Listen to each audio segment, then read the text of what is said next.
Thank you so much for talking to me, Savage. I really appreciate it. Oh, Like no, it means a lot, eh? I just wanted to start off and ask you a bit about your story. Like, how did you get to where you are today? Maybe if you could summarize that, you know, In a nutshell. in a nutshell. Just started off, music has always been an escape route for me as a kid, I guess. Growing up I kind of took into hip hop a bit more, related to a lot of the songs a bit more. So I think I was at an early age of maybe 11 where I started to. An older cousin of mine, who was a DJ, he kind of put the idea of me and my other brother being a rap duo or whatever. So we kind of had a crack at it when I was around 11. My older brother would have been 14, and it didn't go down so well. But I guess I pursued it more. My brother went on to play rugby league, and I kind of pursued music a bit more. And it wasn't until I was in high school where I met the rest of the Decepticons, and it was just more of something to keep us out of trouble, really. We used to get together almost every Wednesday, Fridays, and just practice and go through a lot of stuff and do demos, and we started entering competitions. And before we knew it, back then there wasn't a lot of lanes, there wasn't a lot of opportunities for us to expose our music. So we entered any kind of any form of talent quest or anything like that was around, and we kind of got. I had another cousin of mine who was in a group called Chaos. They were with Dawn Raid originally before us, and he kind of put in the word to come and check us out. And they saw us at one of our talent quests. We came second, but they went on to signing us from that performance. So it just worked out well. At the time I had a job. I was working at a gas station, working 6 days a week. 48 hours a week, at the same time trying to juggle being a musician. So, even during times where swing came out, like Stop, Trip and Roll came out, I was still working at the gas station. And then Not Many came out, and I was still working at the gas station.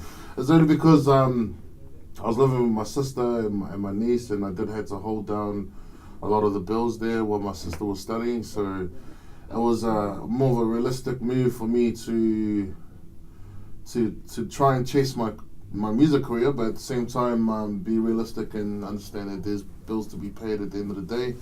So I told myself that I wouldn't leave my job unless I made 3 times my wage on an average. So it wasn't until Swing came out where I kind of put in a month's leave, and then I never looked back. That was 12 years ago, you know what I mean? So I've been doing music professionally for the last 12 years. Hasn't been easy, but learned a few tricks along the way. And one of the most famous, probably one of the best quotes that sticks in my mind is talent can only get you so, it's only 20% of the whole picture. It's the hard work that you put in it.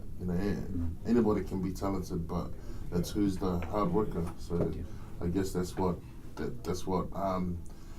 what's always in the back of my mind. And my grandfather's story is definitely something that I look to. He became one of the first Samoan doctors to graduate from Otago University, and his story really helps me out when I get to when I come to a brick wall. So, but at the end of the day, yeah, that's kind of what it is in a nutshell. It was just a lot of hard work, a lot of determination, and really trying to make a dream a reality. Really. Yeah. Well, it's a great story. Yeah. It's impressive. Good on you. I just got some questions on my phone. I'll just bring them up. No worries. Where would you say your passion for music started? Were you from a musical family, or? No, not at all. I'm actually from. My family's big with DJs. My oldest our eldest cousin.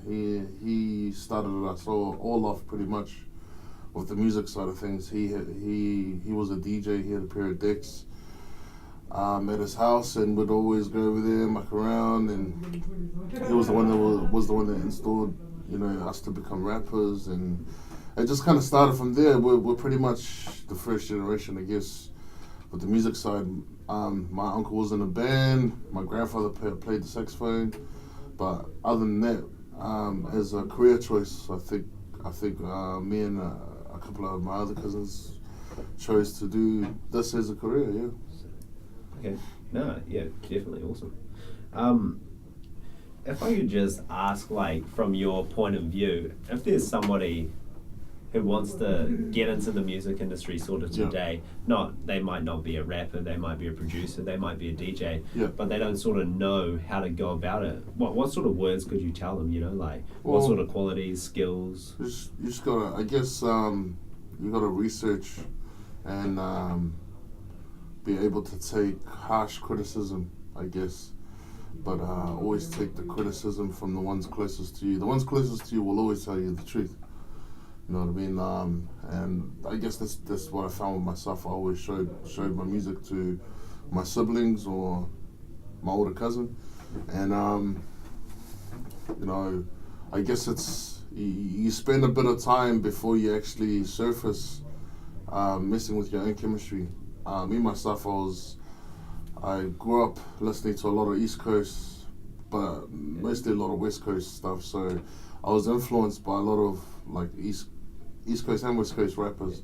But it wasn't until I met Morocco where I kind of ventured off into the underground. But the hardest thing about being a musician in this country is really hard. To choose that as a profession is you're looking at one in 100,000 or something like that. It's very, very rare to make this a profession that you can live off. I guess the one thing that I would say is to do your research. Work more at polishing your craft than trying to make the networks. Once your music speaks for itself, that's when it's a good time to start networking and looking at avenues. There's definitely a lot more avenues now than there were back in my day, but you just look to align yourself with the best ones. If you're a producer, look towards study the programs and study the programs in the and study the producers that you look up to and how they make beats. There's a lot more out there now for people to actually watch, interviews and stories and stuff like that, and then just implement it into yourself. You'll always start off sounding like the person that influences you, but along the way you'll find your own chemistry. It's similar to my stuff. I was very West Coast influenced, but at the same time, I didn't find my voice as my strength until Stop, Drop and Roll. So that was definitely probably about 4 or 5 years into the industry. 4 or 5 years into my career. Yeah. Okay. You mentioned you mentioned networking. Yep. Like, who are the sort of key people in New Zealand today which you want to be networking with if you want to make it sort of big? Is there some like record labels, some up and coming, like maybe some record labels that are more supportive of up and coming artists, or radio stations sort of thing? It really is. For me, anyways, personally, I grew up where,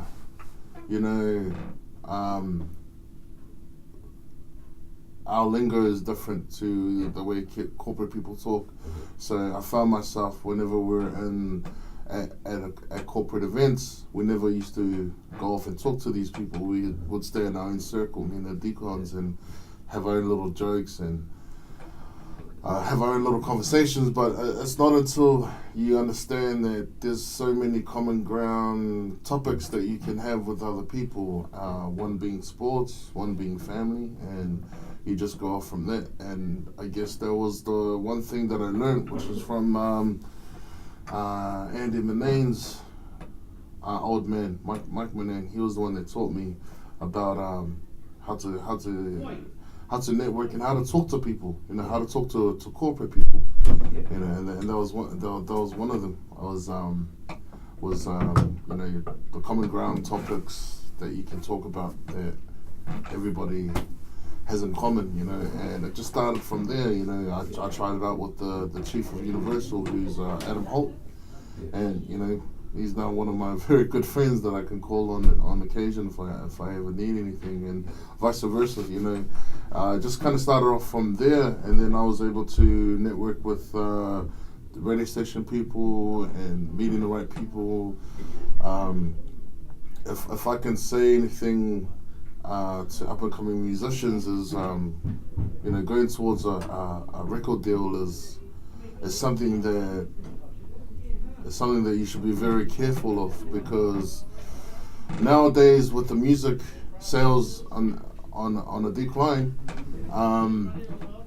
record labels will do as much as they can to keep as much as they can. What I mean by that is it becomes a 360 deal. So not only does it become about your records that are recorded, they also become about management, about everything else, your touring, your clothing, you know what I mean? So there's a lot more around it, so it's always best to do your homework. For myself, personally, if I was a new artist coming out today, I would look to understand that music is reachable now between the fans and the artist, you know what I mean, with social media being so popular. So therefore that's the best avenue for you to start growing as an artist, is to put your music out there on social media and let people like and share it around.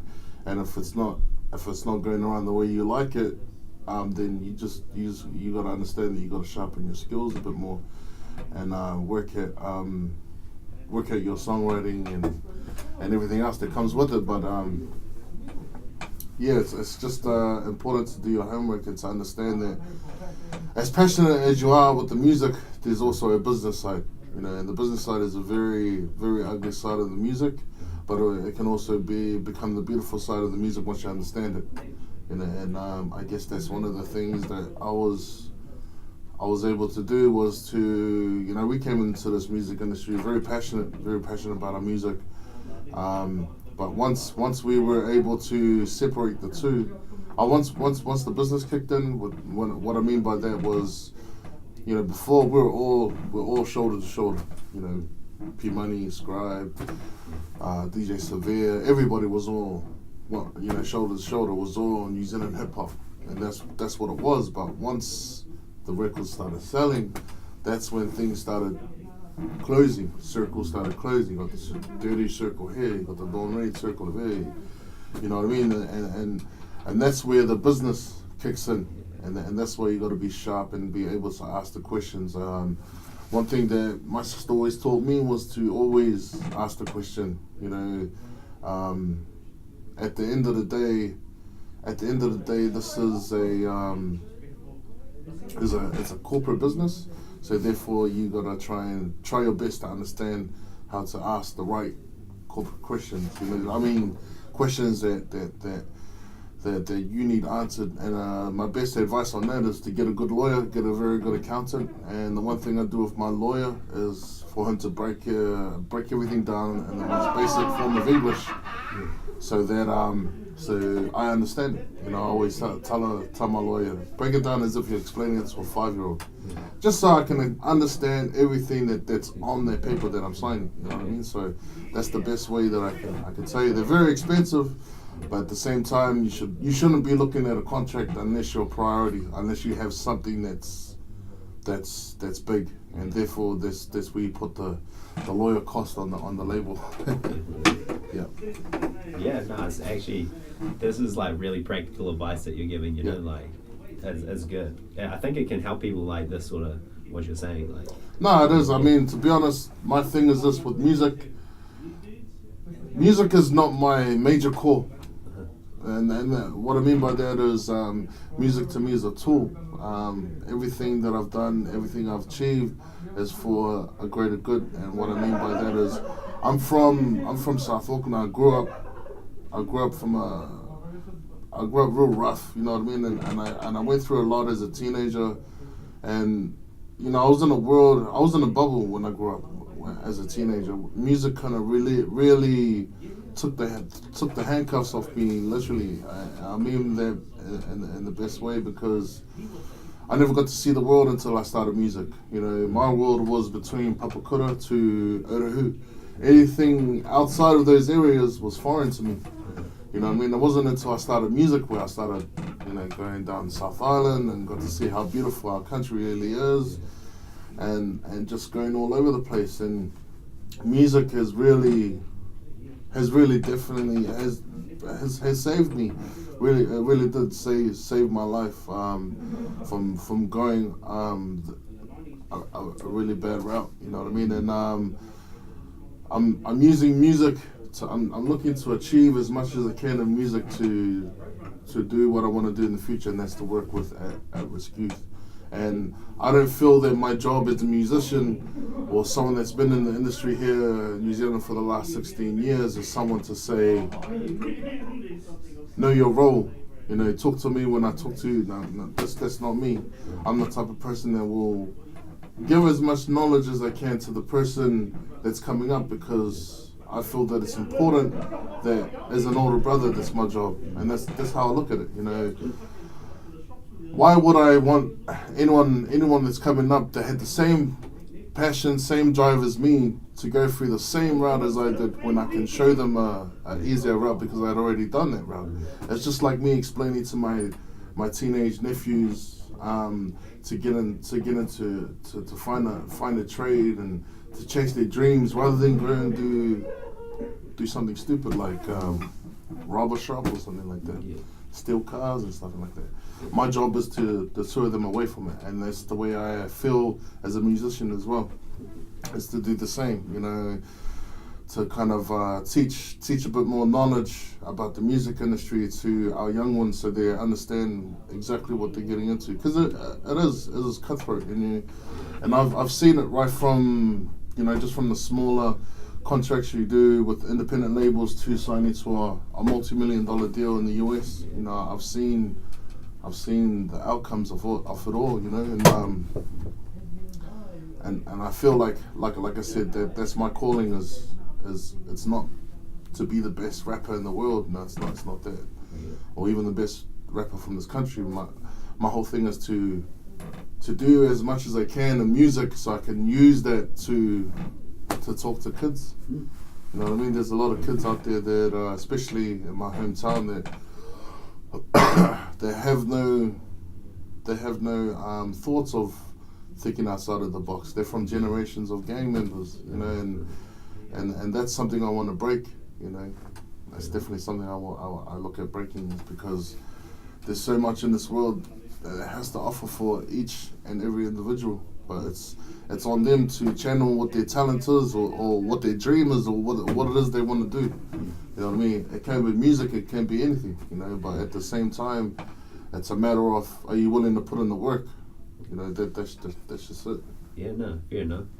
Like, because just flowing on from that, like, lots of people, you know, there's a array of passions that people have, but people face, like, you know, should I go to uni? Should I do what my parents want me to do? Should I go get a job because I need the money? Or should I, you know, try and keep my passion alive? You know, it's what I want to do. That sort of dichotomy that people face is, can be a struggle. Would you have any words about? Yeah, well, man, I've got an 18-year-old daughter who's at uni. You know what I mean? So of course I can relate. My thing to her is, I'm in her ear like, what do you want to do? What is it that you want to do? What is it that you know that you will do, that you will love? You know, I'm not the type of person to say, I want you to be a doctor. You know, I want you to get a med school and do this. That's not what I'm about. I've had that on me. I had that put on me to become something. And the disappointment that you see in your parents when it doesn't come through, it makes you go down, it makes you think less of yourself. And that's not something I want to put on my kids, you know what I mean? What I want to do is I want to enhance what they do. Whatever it is that they dream about, what they want to do, that's what I put in. A good example is my older daughter still hasn't really decided what she wants to do. But me being in my later years in music, I understand that, I'm lucky to have another 5 years in this industry, as an artist. But that's all depends on if I want that, if I want to stop at 5 years or keep going.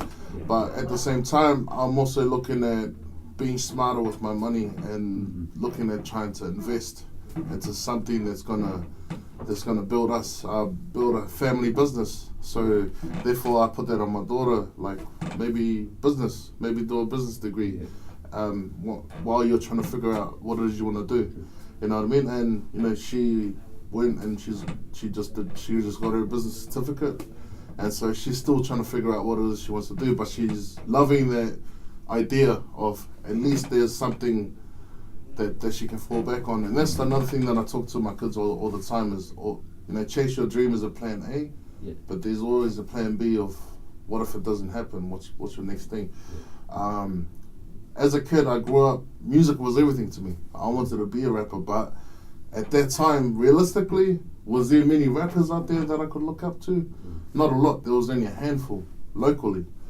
You know what I mean? And so, therefore, when I tried to explain that to my elders, and it made absolutely, it didn't make any sense. So I went to go study. I wanted to go get my social worker's degree, but during that process, I had the opportunity to sign to an independent label with my group Decepticons, so I chose that. But I'm always going to come back to that, you know what I mean? And that's what I mean by what I plan to do after. And another thing with our New Zealand musicians is that a lot of them tend to fall short. I guess the one thing that I know that I'm blessed with is that I don't care too much about what other people think. You know what I mean? Other people's opinions or what they say about me, I really could not care. It's until you say it to my face that's when there's going to be a problem. But I've never really cared what other people thought. You know what I mean? So that kind of helped me. They kind of helped me with knowing exactly what I wanted and chasing it. And the thing with our local artists is that they fall short. They tend to celebrate when other people are in the air, like, yeah, you made it, your song's in the radio, but that's it. That's only on the New Zealand radio. You know what I mean? You got to think globally now. Artists like myself have opened these doors for our younger ones to come through, and there's so many talented artists out there in this country, but they tend to fall short, and that's the sad thing that I see all the time. It's and I can always understand it's the people around you that will gas you up like that, make you feel yourself. One thing my record always told me was, don't believe the hype. You know what I mean? And that's a Public Enemy quote, but it's so true. You know what I mean? That's once you start to feel yourself, that's when you actually stop focusing on the actual work at hand, and then before you know it, your time is passed. And I think that's the one thing that I was able to do, was to not bother with those kind of celebrations. Even when Swing sold 1 million records in the US, I was just looking forward to see my family more than anything. We had a celebration in LA, and I just made sure that I flew my partner up there just to have it with my family, because at the end of the day, that's my number one priority is my family. You know what I mean? And the accolades, I just look at it as God's blessings. You know what I mean? So I think it's good that I'm able to set these bars Mhm. for Mhm. others to try and beat and break. You know, Yeah. I don't want anyone to meet those bars. I want them to break those records. You know what I Yeah. mean? And since I finished with my label Dawn Rain in 2012, my whole thing is to try and beat what I had already sold in the US. You know, I've sold almost 3 million records of swing, and since that, you know, Freaks has sold over 1 million records worldwide. Mm. So that's my thing, is I'm actually competing with myself. Yeah. But not to say that I feel myself. Mm. It's just that that's my goal, is to beat what I'd already done. Mhm. You know, Okay. and Yeah. set the record so people can break it. You know, really don't care.